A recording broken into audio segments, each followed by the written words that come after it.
After discussing the agents और rational agents, हम जो एजेंट्स को डिस्कस करेंगे ये कुछ बेसिक टाइप के एजेंट्स हैं. This is the simple reflex agent, जो सबसे सिंपलेस्ट फॉर्म होता है एजेंट का. Then this model based reflex agent, रोड based agent, utility and learning agent. So before we move forward, सबसे पहले हम यही देखेंगे सिंपल रिफ्लेक्स एजेंट, बिकॉज जितने भी एजेंट्स हैं ये इसी के ऊपर बेस करता है. ठीक है, तो this is the basic, you can से एक बेसिक आइडिया कि एजेंट, सिंपल एजेंट होता है क्या. अच्छा, जो सिंपल एजेंट होगा, सिंपल रिफ्लेक्स एजेंट, ये हमारा इन्वायरमेंट होगा. इन्वायरमेंट को ये सेंसर से सेंस कर रहा होगा या परसीव कर रहा होगा, और परसीव करने के बाद ये बता रहा होगा कि what the world is like now. यानी कि इन्वायरमेंट को परसीव करके ये डिसाइड करोगे कि अभी वर्ल्ड है क्या. And according to what it has perceived, ये उसके अकॉर्डिंगली कोई एक्शन परफॉर्म कर रहा होगा. और ये एक्शन से कहाँ से मिलेगा, ये कुछ कंडीशन एक्शन रूल्स होंगे जिन्हें हम कहते हैं इफ़ देन एल्स रूल्स, कि अगर ये है तो फिर ये करना, अगर ये है तो फिर ये करना. ठीक है, जैसे नॉर्मल हमारे पास last time tic tac toe में था कि अगर ये उसने मूव चला है, प्लेयर 2 ने, तो हमें ये वाला मूव चलना है, अगर ये चला तो फिर ये चलना है. ठीक है, तो बेसिकली कुछ भी नहीं होगा हमारे पास. एक समझ लो कि कुछ कंडीशंस होंगी, उनके ऊपर वो एक्शंस ले रहा होगा. जैसे अगर मैं सपोज सेल्फ ड्राइविंग कार की बात करती हूँ, तो उसमें हो सकता है कंडीशन एक्शन रूल इस तरह का हो, सामने से कार आ रही है तो उसको ब्रेक लगाना. सही है, तो अगर ये कंडीशन है तो फिर ये करना. तो this is simple reflex agent. लेकिन सिंपल रिफ्लेक्स एजेंट सारे तरह के इन्वायरमेंट्स में काम नहीं आता. अगर तो इन्वायरमेंट हमारा फुली ऑब्जर्वेबल है, यानी कि मुझे उसके सारे एस्पेक्ट्स के बारे में पूरी नॉलेज है, तो फिर तो ठीक है. लेकिन अगर environment is not fully observable, यानी कि कुछ चीज़ें ऐसी हैं जो मैं भी नहीं देख सकती हूँ, तो वहाँ पर फिर सिंपल रिफ्लेक्स एजेंट काम नहीं करता. ठीक है, तो क्योंकि वो सिर्फ अभी करंट स्टेट को देख रहा होता है, उसको इसके अलावा इन्वायरमेंट में जो चेंजेस आ रही हैं या आने वाली हैं उनके बारे में नहीं जानता. तो इसलिए हम कहते हैं कि फुली ऑब्जर्वेबल इन्वायरमेंट्स के लिए तो ठीक है, लेकिन पार्शियली ऑब्जर्वेबल होती हैं तो वहाँ पर जो simple reflex agent does not work. अच्छा, then is this model based reflex agent. यहाँ पर वो सिर्फ करंट परसेप्ट को नहीं देख रहा होता, या करंट जो उसके पास इन्वायरमेंट परसीव कर रहा है उसको नहीं देख रहा होता, ये प्रीवियस को भी देख रहा होता. और प्रीवियस को देखने के लिए एक इंटरनल स्टेट मैनेज करता है, जो कि वर्ल्ड के बारे में प्रॉपर्ली उसको मॉडल कर रही होती है. इसीलिए हम कहते हैं इसको मॉडल बेस्ड एजेंट. जैसे फॉर एग्ज़ाम्पल हम कहते हैं सेल्फ ड्राइविंग कार में ही हो सकता है कि हमारे पास कार हमारी ड्राइव हो रही है और पीछे से कोई और कार ओवरटेक करने के लिए आया. तो एक्चुअली अगर हम करंट परसेप्ट सीक्वेंस को देखेंगे तो उसको नहीं पता कि पीछे से कार आने वाली है. जब वो आ जाती है तो फिर वो उसके अकॉर्डिंगली कोई एक्शन परफॉर्म करेगा. तो इंटरनल स्टेट जो होता है वो हमारे पास दो चीज़ों पे डिपेंड करता है कि how is the world evolving, यानी कि उसमें क्या चेंजेस आ रहे हैं. मेरे पास पहले कोई कार नहीं थी, लेकिन अब एकदम से कार आ गई है जो ओवरटेक कर रही है. तो वो वर्ल्ड किस तरह इवॉल्व हो रहा है, किस तरह चेंज हो रहा है, और मैं अगर कोई एक्शन परफॉर्म करता हूँ तो उससे वर्ल्ड पे क्या अफेक्ट पड़ता है. यानी कि अगर कोई कार मुझे ओवरटेक कर रही है तो what should I do now. मुझे लेफ़्ट मूव करना है, राइट मूव करना है, या मुझे वहीं रहना है जहाँ मैं हूँ. ठीक है, तो this is what we call the internal state. उसके पास जो इंफॉर्मेशन है, उसके अलावा जो इंफॉर्मेशन उसके पास है, जो अपनी हिस्ट्री से उसने लर्न करी है, तो उसकी इंफॉर्मेशन भी उसके पास साथ में मौजूद होगी. तो अगर मेरे पास इस तरह का इन्वायरमेंट, जो हम कहते हैं पार्शियली ऑब्जर्वेबल इन्वायरमेंट, यानी कि मुझे नहीं पता कि एकदम से कोई कार आ जाती है. फुली ऑब्जर्वेबल है इसके, मुझे उसके सारे एस्पेक्ट्स के बारे में सारी नॉलेज है इन्वायरमेंट क्या है. लेकिन अगर मुझे इन्वायरमेंट के बारे में कंप्लीट इन्फॉर्मेशन नहीं पता, तो that is the partially observable environment. जैसे कि अभी हम सेल्फ ड्राइविंग कार की बात कर रहे थे, तो वहाँ पर हमें करंट जो परसेप्ट सीक्वेंस आ रही है उसके अलावा भी हमें प्रीवियस नॉलेज को भी देखना पड़ेगा. तो that is what we call the model of the world. तो इसलिए हम इस एजेंट को कहते हैं मॉडल बेस्ड एजेंट. सही है, तो this is the same as simple reflex agent, बस यहाँ पर एक इंटरनल स्टेट हमने ऐड कर दिया. बाकी सब वही है, सेंसर्स, एक्चुएटर्स हैं, कंडीशन एक्शन रूल्स हैं. कि मुझे अब क्या एक्शन परफॉर्म करना चाहिए, और वो वहाँ से देखेगा कंडीशन एक्शन रूल्स है, और वहाँ से देखने के बाद वो एक्चुएटर्स वो एक्शन परफॉर्म कर रहा होगा. Next is this goal based agent. Goal based agent is the same as model based agent, लेकिन हमारे पास साथ में गोल भी होता है जो हमें अचीव करना होता है. जैसे अगर सपोज़ मैं कहती हूँ कि सेल्फ ड्राइविंग गाड़ी की बात कर लेते हैं, तो हमारे पास एक स्टार्टिंग डेस्टिनेशन होगी कि हमने घर से अपनी ड्राइव करना स्टार्ट कर लिया. मैं साथ में उसको डेस्टिनेशन भी दे देती हूँ कि मुझे बहरिया यूनिवर्सिटी पर पहुँचना है, मुझे अपनी यूनिवर्सिटी जाना है. तो this is the goal based agent कि हम अपनी सिंपल जो एजेंट था उसमें हमने गोल भी ऐड कर दिया. ठीक है. तो ये जो गोल बेस्ड एजेंट होता है they are used in searching and planning. इसी तरह एक और एग्ज़ाम्पल ले लेते हैं कि अगर सपोज़ हमारे पास राउटर है जो नेटवर्क में पैकेट्स को राउट करता है, तो एक उसकी डेस्टिनेशन होती है जो उसको रीच करनी होती है. तो जो रूट फाइंडिंग प्रॉब्लम्स होता है ये भी हमारे गोल बेस्ड एजेंट्स के अंदर आता है. और ये हम आगे देखेंगे. अब नेक्स्ट जो हमारा टॉपिक होगा that would B of searching and planning, और हम गोल बेस्ड एजेंट्स को ही देख रहे होंगे आगे. This is what we are going to study now.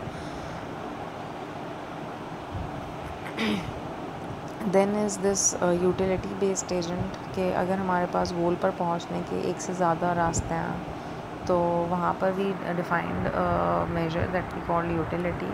Utility is कि मैं how happy am I if I go to this route. यानी कि अगर सपोज़ मैं कहती हूँ कि मैं घर से निकली हूँ और मुझे बहरिया यूनिवर्सिटी जाना है, and I open Google map, और गूगल मैप मुझे 3 रास्ते दिखाता है वहाँ जाने के. और जो मेरा यूजुअल रूट है वहाँ पर वो कहता है कि 5 मिनट्स ट्रैफिक का डिले है. तो what is the best route to achieve my goal, और how happy am I to go on that route. सही हो सकता है कि वो मुझे कहीं ऐसे रास्ते से लेकर जा रहा हो जो हो सकता है कि शॉर्ट हो, but I am not happy with that route. वहाँ पर हो सकता है कि टर्न्स बहुत ज़्यादा हों, वहाँ पर सिग्नल्स बहुत ज़्यादा हों, और मुझे उस रूट पर जाने से बेहतर है कि हो सकता है कि मैं लियारी एक्सप्रेस वे को फॉलो कर लूँ. तो हो सकता है कि लियारी एक्सप्रेस वे में मुझे डिस्टेंस ज़्यादा दिखा रहा हो, लेकिन टाइम भी ज़्यादा दिखा रहा हो, लेकिन मेरे लिए peace of mind is more important. ठीक है. तो यूटिलिटी समथिंग कि हम कितने खुश हैं. अगर मेरे पास एक से ज़्यादा रास्ते हैं गोल तक पहुंचने के लिए, कि how happy am I to choose a route that is more suitable for me. ठीक है. तो इस चीज़ को हम कहते हैं यूटिलिटी फंक्शन, जो कि हमें बता रहा होता है कि हम कितना हमारे लिए यूज़फुल है, या कितना हम खुश हैं to reach my goal from that route. ठीक है. तो ये जो यूटिलिटी वैल्यू होती है ये किसी एक रियल नंबर पे मैप कर रहा होता है. Basically it's a value. तो जितना ज़्यादा हमारे लिए वो सूटेबल होगा, सपोज़ मैं कहती हूँ कि मेरे लिए Lyari express way is more suitable, तो I would be more happy to follow that route. तो यूटिलिटी वैल्यू उसकी उतनी ही ज़्यादा होगी. ठीक है. या फिर अगर हम कहते हैं कि हमारे लिए डिस्टेंस मैटर करता है, तो जितना कम डिस्टेंस होगा तो यूटिलिटी वैल्यू उतनी ही ज़्यादा होगी. आई वुड बी हैप्पी अगर मेरा डिस्टेंस जो है वो कम हो जाए. या फिर मैं कहती हूँ utility is my time. Time कितना हमें कंज्यूम हो रहा है to reach the goal, to reach our destination. तो टाइम जितना हमारा कम होगा तो यूटिलिटी वैल्यू उतनी ही ज़्यादा होती है. More happy I would B. ठीक है. Okay, now we are going to talk about problem solving agent, जो कि it is a kind of goal based agent, जो कि हमने डिस्कस करा था. इसमें हमारे पास एक गोल भी डिफ़ाइन होता है साथ में कि where do we have to go. ठीक है. तो इसमें सर्चिंग और प्लानिंग आ जाता है. सर्च एल्गोरिथम स्टार्ट करने से पहले we are going to look about defining a problem, कि हम प्रॉब्लम को डिफ़ाइन कैसे करते हैं. तो आज के लेक्चर में हम ये देखेंगे कि हम प्रॉब्लम डिफ़ाइन कैसे करेंगे, and from the next lecture onwards we are going to see the searching and planning algorithms. This is an activity जो हम क्लास में करते हैं यूजुअली, जब अभी क्योंकि कोरोना की वजह से क्लासेस नहीं हो रही हैं, तो I am just going to tell you कि इसमें होता क्या है. And I want all of you to play this game, यहाँ पर लिंक दिया हुआ है। तो क्योंकि जब हम प्रॉब्लम को समझेंगे तभी हम उसको ज़्यादा अच्छा मैप कर सकते हैं। तो I want all of you to play this game at this website, ये लिंक दिया हुआ है। तो बेसिकली इसमें है ये कि हमारे पास एक बोट होती है और रिवर का एक साइड है जहाँ पर हमारे पास 3 मशीनरीज हैं और 3 कैनिबल्स हैं, और you can say they are the monsters जो कैनिबल्स को खा जाएंगे अगर cannibals are less than if the जो मशीनरीज को खा जाएंगे if missionaries are less than cannibals, ठीक है। यानी कि नंबर ऑफ़ कैनिबल्स जो हैं वो किसी भी पॉइंट पर ज़्यादा हो जाते हैं और मशीनरी कम हो जाता है, तो cannibals are going to eat the missionary. तो हमें ये मेक श्योर करना है कि या तो वो इक्वल हों या फिर मशीनरी ज़्यादा और कैनिबल कम हो। अगर किसी पॉइंट पर ऐसा आता है कि number of cannibals are more and missionary is less, तो वहाँ पर वो उसको खा जाएंगे और गेम हमारा ओवर हो जाएगा, ठीक है। तो this is what we call machineries and cannibal problem. तो what are the operators that are available, कि हम किश्ती में जो एक बोट हमारे पास है, हम उसमें एक मशीनरी और एक कैनिबल को लेकर चले जाएं, हम 2 कैनिबल्स को लेकर चले जाएं, हम 2 मशीनरीज़ को लेकर चले जाएं, और एंड सो ऑन, ठीक है। तो these are the operators that can be applied. तो आफ्टर प्लेइंग दिस गेम हम क्लास में फिर डिस्कस करते हैं इसका सॉल्यूशन क्या होता है, और सॉल्यूशन बिल्कुल पॉसिबल होता है। आफ्टर फाइंडिंग द सॉल्यूशन तो हम इस तरह के इसको ग्राफ में रिप्रेजेंट कर सकते हैं। ग्राफ में बता ये रहे हैं कि इनिशियली हमारे पास 3 ट्राइंगल्स और 3 सर्कल्स, तो triangles are the missionaries and circles are the cannibals, और हमारे पास एक बोट है जो कि रिवर के एक साइड पर है। And what we have to do, the goal state is कि हमें तीनों मशीनरीज और तीनों cannibals along with the boat हमें दूसरी साइड पर लेकर जाना है। So this is the goal state and this is the initial state, सही है। तो हमें ये दोनों चीज़ें मालूम है, इनिशियल स्टेट हमें गिवन है, हमें गोल स्टेट गिवन है, what is the path that can be follow to reach the goal state, ठीक है। तो हमारे पास इस पॉइंट के ऊपर यानी कि इस स्टेट के ऊपर 3 पॉसिबिलिटीज़ हैं, या तो हम 2 कैनिबल्स को ले जाएं, या एक मशीनरी एक कैनिबल, या फिर एक कैनिबल, ठीक है। तो एक कैनिबल को ले जाने का कोई फ़ायदा नहीं है। और पॉसिबिलिटीज़ क्यों नहीं है, हम दो मशीनरीज़ को क्यों नहीं लेकर जा सकते। यू कैन सी दैट अगर हम 2 मशीनरीज़ को ले जाएं तो यहाँ पर हमारे पास एक मशीनरी और 3 कैनिबल बचेंगे, और जो कंडीशन थी 3 cannibals are more and 1 missionary is less, वो कंडीशन मीट हो जाएगी और गेम ओवर हो जाएगा, सही है। तो at any point in time हमारे पास ये 3 पॉसिबिलिटीज़ ही बचती हैं। अगर हम 2 कैनिबल्स को ले जाते हैं दूसरी साइड पर, तो यहाँ पर नंबर ऑफ़ मशीनरीज ज़्यादा हैं, कैनिबल कम है, no problem.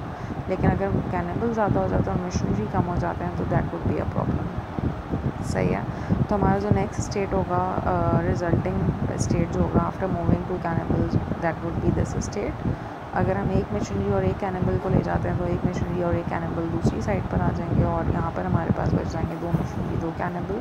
This is the resulting state after this move and same as that. अब इस मूव का तो कोई फ़ायदा नहीं है, क्योंकि एक कैनिबल को हम उधर लेकर जाएंगे तो जो बोट है वो एम्प्टी वापस नहीं आएगी, उसमें किसी को बैठकर ही वापस आना है, तो cannibal would have to sit in the boat and come back again. तो यही स्टेट हमारा जो इनिशियल स्टेट था वो वापस आ जाएगा, वो रिवर्स हो जाएगा।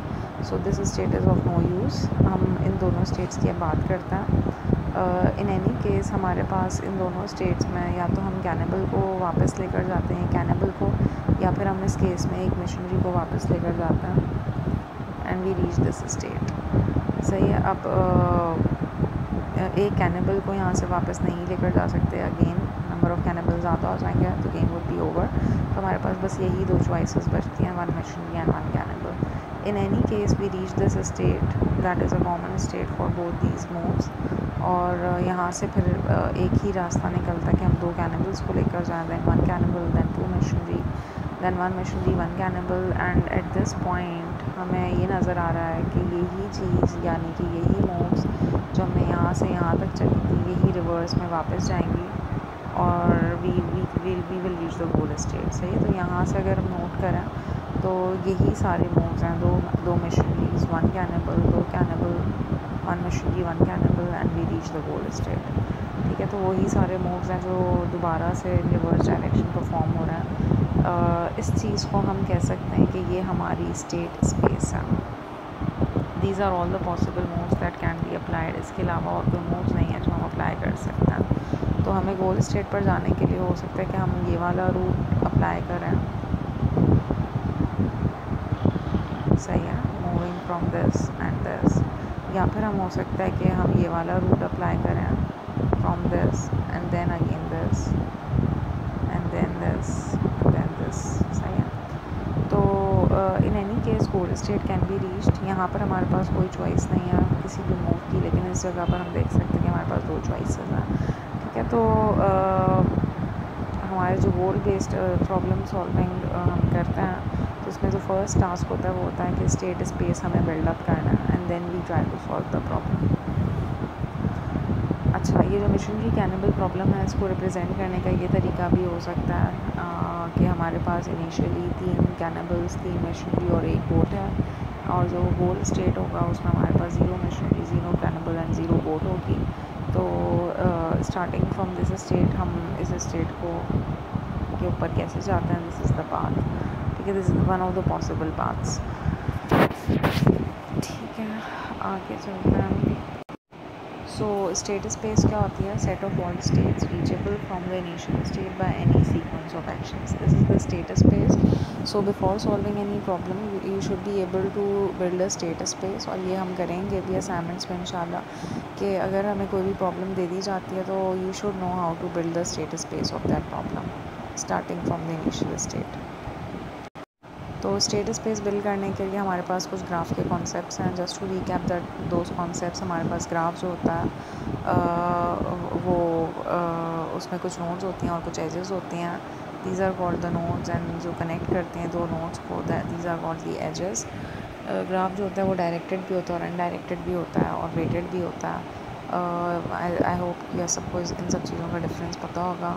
और difference between graph and tree में हमारे पास साइकिल्स नहीं होते हैं, जबकि ग्राफ में देयर कैन बी साइकिल्स, ठीक है। तो these were the few concepts जो प्रीवियसली हम लोग देख चुके होंगे डिस्क्रीट मैथ्स के कोर्स में भी। दिस इज़ अनदर प्रॉब्लम जिसे हम कहते हैं टावर ऑफ हनोई प्रॉब्लम। इसको भी हम रिप्रेजेंट कर सकते हैं, हम क्लास में डिस्कस भी करेंगे कि इसकी हिस्ट्री क्या है और why it is so important all. यहाँ पर हमारे पास प्रॉब्लम ये है कि हमारे पास इनिशियली स्टार्ट स्टेट है और ये हमारा गोल स्टेट है। 3 डिस्क हैं, first one is the largest, then second largest and the third one is the smallest disc, और हम इन तीनों डिस्क को मूव करना है इस थर्ड स्टैक में। देयर आर 3 स्टैक्स, तो फर्स्ट स्टैक से थर्ड स्टैक में हमें मूव करना है, this is the goal state. लेकिन देयर इज़ वन कंडीशन कि किसी भी पॉइंट पे छोटी वाली डिस्क नीचे और बड़ी वाली डिस्क ऊपर नहीं होनी चाहिए। This is the tower of Hanoi problem, ठीक है। तो इसका भी हम स्टेट स्पेस बिल्ड कर सकते हैं। We will see this state space in class इंशाल्लाह। This is enough for this lecture today, और बाकी हम क्लास में डिस्कस करेंगे इन द लाइव सेशन इंशाल्लाह।